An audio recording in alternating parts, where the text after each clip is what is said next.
Buonasera dal TG Sicilia, le principali notizie di questa edizione.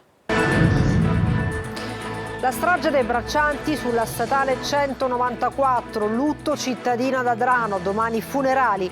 I sindacati, paga sempre l'anello debole. Sono al lavoro gli ispettori del Ministero della Salute inviati all'ASP di Trapani. Giovedì si sposteranno a Palermo e solo dopo ulteriori approfondimenti trarranno le conclusioni. Fino ad allora resta al suo posto il manager dell'ASP Ferdinando Croce. Approda al Palermo la preoccupazione dei lavoratori ST. In mattinata sit-in sotto la presidenza della regione. Il ministro Urso convoca una riunione a Catania per discutere insieme ai vertici dell'azienda italo-francese. Fuoco e fiamme a Priolo. Un incendio distrugge una palazzina. L'ipotesi è di un cortocircuito al piano terra. Mattinata infernale a Catania, tonnellate di spazzatura, pneumatici e gomme bruciati nella zona del porto. La colonna di fumo visibile da tutta la città, per precauzione evacuata una scuola. Teatro, si parla d'amore tra astrologia, psicologia e comicità nello spettacolo di Giuseppe Sorgi. Io vergine, tu pesci? Venerdì 21 all'Ambasciatore di Catania e il 22 al Golden di Palermo. E poi il calcio, manca il sostituto di Dionisi e il Palermo prende tempo sul suo esonero. In Serie C, forte dei 6 risultati utili consecutivi, il Catania mette il Crotone nel mirino.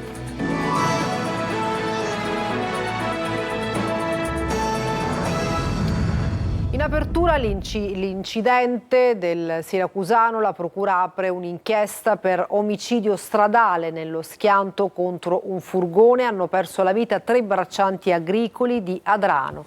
Il paese a lutto, domani i funerali. Un testimone racconta: l'autista ha perso il controllo per un pneumatico forato. Luca Ciliberti. Potrebbe essere stata una tragica fatalità, il che escluderebbe la distrazione, l'alta velocità o il sorpasso azzardato.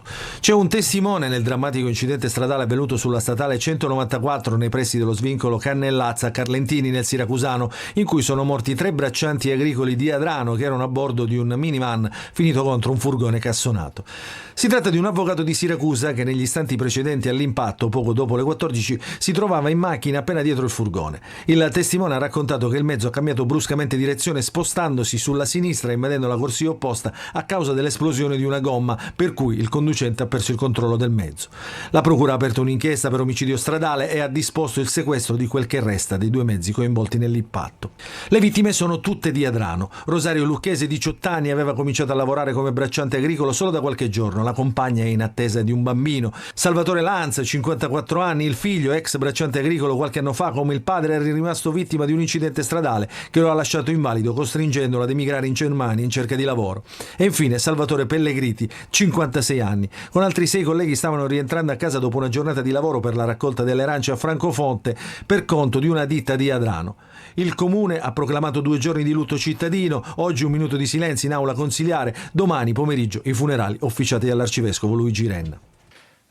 La vita non solo dei nostri concittadini che non ci sono più, ma il DNA di questa città è fondata su questo modo di vivere. L'incidente riapre il tema delle condizioni di lavoro dei braccianti agricoli costretti a sacrifici enormi per portare a casa un tozzo di pane. I braccianti che si alzano la mattina alle 5 affrontano una strada pericolosissima, diverse strade della morte, e poi non si sa se si ritirano a casa come abbiamo visto ieri. Ore drammatiche per i lavoratori in Sicilia. Nell'isola infatti si sono registrate altre 3 morti bianche, una a Monreale, una a Caltanissetta e un'altra ad Augusta. Il magistrato di Cassazione Bruno Giordano denuncia in Sicilia il maggior tasso di lavoro nero e il minor numero di ispettori. Ascoltiamolo. In Sicilia il lavoro uccide, nei campi, nei cantieri, sulle strade. È una strage permanente, quotidiana, che ancora una volta si cerca di nascondere dietro un incidente stradale, la disattenzione o peggio il caso. Ma nulla è un caso in una regione che ha il tasso più alto di economia sommersa e di lavoro nero e il tasso più basso di ispettore del lavoro e di ispettori della ASL. Il lavoro irregolare in Sicilia è diventato la regola. Quindi il lavoro illegale è consentito, accettato e soprattutto indisturbato da chi invece dovrebbe assumersi una precisa responsabilità istituzionale. Mentre gli operai finiscono all'obitorio anziché tornare a casa, c'è chi continua a dichiarare frasi di cordoglio, a fare promesse senza avere il coraggio di assumersi le proprie responsabilità. Sono arrivati all'ASP di Trapani gli ispettori del Ministero della Salute che hanno acquisito le prime carte ed effettuato alcune audizioni. Giovedì gli ispettori si sposteranno a Palermo e solo dopo ulteriori audizioni trarranno le loro conclusioni.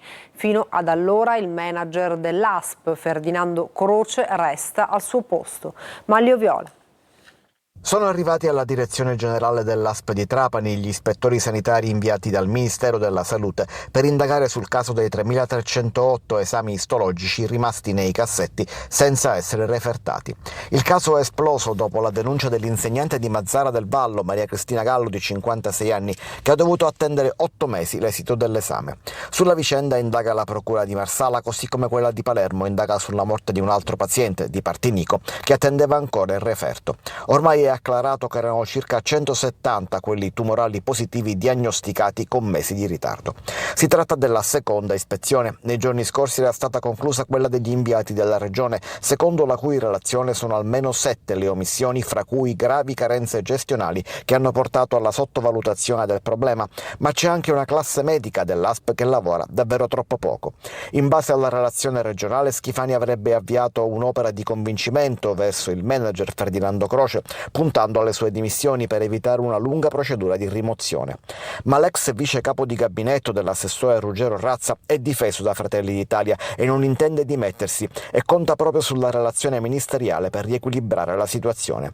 Gli ispettori del Ministero infatti non si limiteranno a Trapani, la loro visita riguarderà anche Palermo per verificare se l'allarme che era stato lanciato a luglio scorso dall'ASP trapanese sia veramente caduto nel vuoto e se ci siano responsabilità anche da parte del controllore regionale. Vertenza ST in mattinata, sit-in dei lavoratori catanesi sotto Palazzo d'Orléans a Palermo. Il ministro Urso convoca un incontro a Catania per discutere insieme ai vertici dell'azienda italo-francese. Tonino De Mana. L'industria siciliana non può sparire! Presidente, è un settore strategico la microelettronica! Da Catania a Palermo per ottenere un incontro a Catania. La manifestazione di lavoratori e sindacati organizzata davanti a Palazzo d'Orléans sulla vicenda ST Microelectronics ha sortito i primi effetti con il ministro delle imprese del Made in Italy, Adolfo Urso, che ha convocato una riunione per venerdì 28 marzo presso il comune di Catania. La decisione è arrivata dopo le richieste del sindaco trentino e del presidente della regione Schifani e delle sigle sindacali. L'incontro, al quale parteciperà anche l'azienda, sarà l'occasione per discutere sulle problematiche attuali e creare soluzioni condivise alla luce anche della cassa integrazione per 2.500 lavoratori del sito etneo. E non mancano le preoccupazioni esternate e gridate a gran voce sotto la sede della presidenza della regione. Abbiamo bisogno di certezze e chiarimenti, dobbiamo uscire da questo limbo. Non sappiamo nemmeno il futuro che si preventivava abbastanza roseo per la nostra azienda, invece oggi il futuro è più incerto e quindi siamo parecchio preoccupati. Adesso invece l'azienda si presenta alle parti sindacali annunciando un piano di risparmi. Chiaramente noi non ci stiamo. Il vertice catanese del 28 marzo chiarirà le intenzioni di tutti, in primis quelle dell'azienda italo-francese produttrice di componenti elettronici. E non si è fatta attendere la replica dei sindacati all'incontro convocato a Catania dal ministro Urso. La riunione sarebbe proprio per il 28 marzo in corrispondenza per lo sciopero nazionale di categoria per il rinnovo del contratto nazionale. Le organizzazioni sindacali torneranno a chiedere la convocazione presso il Ministero delle Imprese e del Made in Italy al fine di garantire la presenza del gruppo nella sua interezza, come da richieste precedenti. Il porto di Catania al centro di un imponente traffico di cocaina proveniente dal Sud America. 6 le persone arrestate, sequestrati beni per oltre 7 milioni di euro. Ricostruiti i contatti con il clan Pillera Puntina, ma anche con l''ndrangheta. La droga arrivava nascosta nei container della frutta. Il servizio di Adelaide Barbagallo.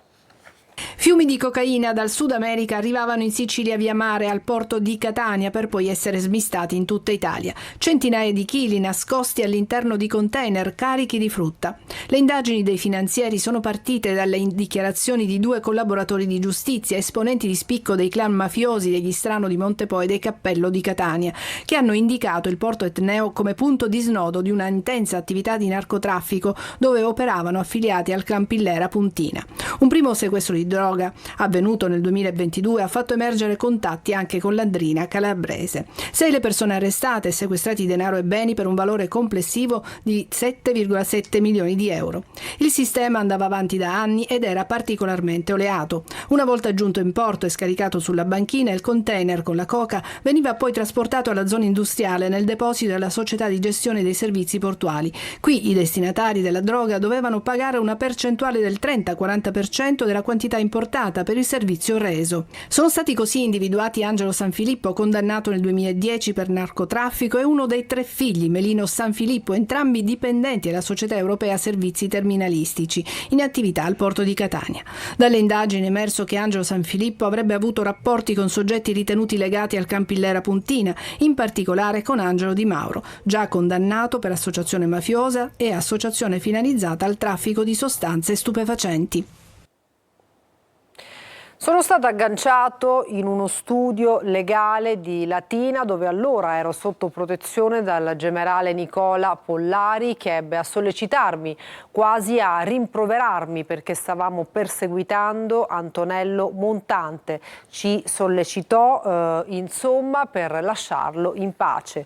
Così il pentito Pietro Riggio, ex agente di polizia penitenziaria, oggi nuovamente sentito come test nell'aula bunker di Caltanissetta al processo che vede imputati per il reato di depistaggio gli ex generali dei Carabinieri, oggi in pensione, Angelo Pelligri, 82 anni, storico collaboratore del giudice Giovanni Falconi, e Alberto Tersini, di 63 anni. Tanta paura a Priolo Gargallo, nel Siracusano. Nel pomeriggio un incendio è divampato in una palazzina, distruggendo una sala prove al piano terra, ma risparmiando gli appartamenti. Francesca Loi. La palazzina adesso si presenta così, ma in via delle Cave a Priolo Gargallo si è sfiorata la tragedia. Il terrore vissuto nel primo pomeriggio traspare da questo video, pubblicato sui social. La furia delle fiamme e la densa colonna di fumo hanno fatto temere il peggio, ma per fortuna nessuno si è fatto male, solo danni materiali. Tutto sarebbe stato causato da un cortocircuito. Un cortocircuito qua nella linea, no? Devono fare la perizia. Lui abita qui, una palazzina di 2 piani con 2 appartamenti. Distrutto questo basso, salvi invece i piani superiori. La sala sotto, la facciata, qualche infisso là, climatizzata, quello che si vede. No, dentro per fortuna niente. Ma qui sotto cosa c'era? Un garage? Una sala dove veniva mio figlio qua con la batteria. Intanto queste immagini stanno diventando virali. E a Catania tonnellate di spazzature plastica date alle fiamme nella zona di Faro Biscari, nube nera visibile da tutta la città, evacuata anche una scuola, la zona trasformata in una discarica a cielo aperto. Tonino De Mana.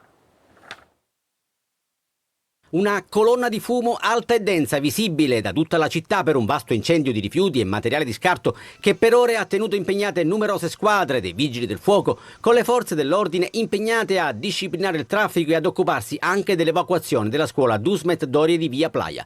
Mattinata infernale a Catania, dove ignoti hanno dato alle fiamme tonnellate di spazzatura accatastate in diverse fabbriche dismesse, divenuto ormai terreno di nessuno e da sfruttare per scaricare materiale di ogni tipo. Fumo nero generale causato dall'alta quantità di pneumatici, plastica, paraurti, cruscotti di auto e guaine lasciate dagli immancabili predatori di metalli.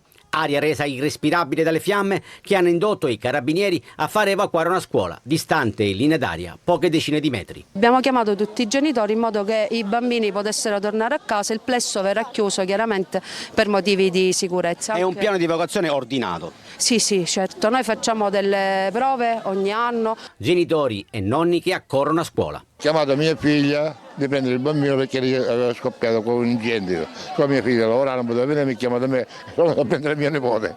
Tanta la paura. Certo, un motivo per c'è. Indagini sono in corso per risalire agli autori dell'incendio. Pochi giorni fa avevamo documentato anche noi la discarica in via dello Strettoio, denunciando la sua pericolosità. Purtroppo siamo stati profeti inascoltati.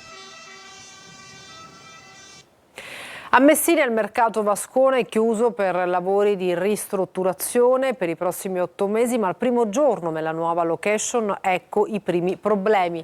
Mancava la luce e così diverse attività non hanno potuto aprire. Francesco Triolo. 8 mesi di chiusura annunciata per il mercato Vascone di Messina, uno dei mercati più importanti della città. Una soluzione tampone con le attività spostate nel parcheggio di fronte, ma al primo giorno di lavoro in esterna ecco il primo problema. Un disguido con Enel che non ha provveduto all'allaccio della corrente elettrica per le attività. Naturalmente senza corrente elettrica è stato impossibile montare i frigo che contengono la merce deperibile, soprattutto il pesce e la carne. E così questa mattina sono state tante le baracche che non hanno potuto aprire la propria attività. La luce è la cosa essenziale per poter lavorare tutti. Appunto per questo ci eravamo mossi in tempo andando nei centri Enel per fare i contratti. Ieri sera l'Enel ci chiama dicendo che purtroppo i contratti devono essere tutti annullati. Momenti di tensione quindi sul posto l'assessore al commercio Massimo Finocchiaro che ha incontrato gli esercenti prospettando loro una soluzione a breve termine. I nostri uffici con la nostra ditta di pubblica illuminazione, con la nostra ente di erogazione risolverà il problema in 48 ore. Cosa si può fare? Risolveremo il problema in 48 ore, faremo quello che doveva fare Enel, lo faremo noi direttamente con la nostra ditta di pubblica illuminazione e con la nostra fonte di erogazione. È finita in tragedia la gita a Palermo di una ragazza di 19 anni, Aurora Bellini, originaria di Grosseto, insieme ai compagni dell'Istituto per Geometri Manetti. Si trovava sul traghetto che da Napoli era in navigazione per Palermo, ma la ragazza si è sentita male e si è accasciata. Inutili tentativi di salvarla. La salma è stata trasportata all'obitorio dell'ospedale di Castellammare di Stabia. Approdati a Palermo sono stati sentiti gli insegnanti ed i compagni di classe della ragazza che rientreranno naturalmente a casa. La gita è stata interrotta. Prima missione in Camerun per l'equipe del centro di cardiochirurgia pediatrica di Taormina, una ventina gli interventi programmati dal team di Sasha Santagati nella settimana di permanenza in Africa. Francesco Triolo. Nuova avventura umanitaria per i medici del Centro di Cardiochirurgia Pediatrica di Taormina, una delle eccellenze italiane della cardiochirurgia pediatrica. Il team guidato dal cardiochirurgo Sasha Gati ha avviato la sua prima missione in Camerun, portando speranza e vita a numerosi bambini affetti da gravi cardiopatie. Il team è impegnato proprio in questi giorni in una serie di interventi presso il General Hospital di Yaoundé, la capitale del paese, dove opereranno per una settimana. L'obiettivo è di offrire cure direttamente sul territorio, riducendo i disagi legati agli spostamenti e aumentando la disponibilità di interventi salvavita per i bambini del Camerun. Come vedete, insomma, ci sono tantissimi bambini, c'è una storia che ci ha colpito particolarmente, uno dei bambini che operiamo oggi, quella di Evelyn, che viene dal Gabon e che ha un difetto del cuore per cui appunto la possibilità di vita è veramente bassa. Quindi la operiamo oggi come quasi in urgenza. Siamo veramente contenti. Una missione resa possibile grazie al sostegno dell'associazione Una Voce per Padre Pio, Onlus, presieduta da Enzo Palombo, attiva dal 2008, che da sempre ha promosso missioni mediche in Africa e Asia, offrendo cura a chi ne ha più bisogno. Siamo qui per dare l'opportunità a tanti bambini cardiopatici del Camerun di avere un'opportunità di vita, un ritorno alla vita. Complessivamente l'equipe prevede di operare circa 20 bambini durante la missione, offrendo loro una concreta speranza di guarigione ed una miglior qualità della vita. Parlare d'amore coniugando astrologia, psicologia e comicità succede nello spettacolo del comico e scrittore palermitano Giuseppe Sorgi. Io vergine, tu pesci? Eva Spampinato. Arriva la Vergine, si trova il sex toys elettrico che fa no, la Vergine. Nessuno ci crede, ma tutti lo leggono. L'oroscopo è un argomento che appassiona e divide. L'astrologia, una disciplina antica e affascinante. Se associata al mondo dell'eros, poi il gioco è fatto e le freddure servite. Acquario, il segno dei sex toys. L'acquario che su tutti i libri trovate il segno naturopata, il segno New Age, che ha i chakra. È quello che fa lo spettacolo del comico e scrittore palermitano Giuseppe Sorgi, Io vergine, tu pesci? Il 21 marzo al Teatro Ambasciatori di Catania e il 22 al Golden di Palermo. Parlare d'amore coniugando astrologia, mitologia e comicità. Il grande psicologo Carl Gustav Jung, con disprezzo di Freud, sosteneva che ad ogni segno corrispondessero delle pulsioni psicologiche. Ecco, quali? Lo spettacolo è tratto dal suo omonimo libro e Sorgi lo presenta per la prima volta in Sicilia dopo aver collezionato 28.000 spettatori nei teatri di tutta Italia. Noi affronteremo questo viaggio con molta ironia. Infatti è uno spettacolo sconsigliatissimo alle persone permalose.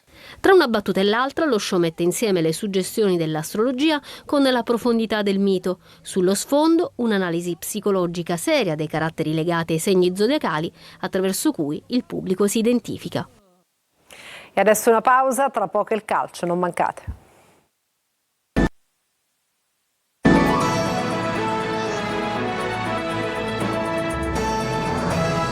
Bentornati al TG Sicilia, adesso il calcio e rebus in casa Palermo sul futuro di Alessio Dionisi. Ieri sembrava certo l'esonero dell'allenatore, ma al momento mancherebbe il sostituto. Ecco perché la società prende ancora tempo. Gli ultimi aggiornamenti di Marco Gullà.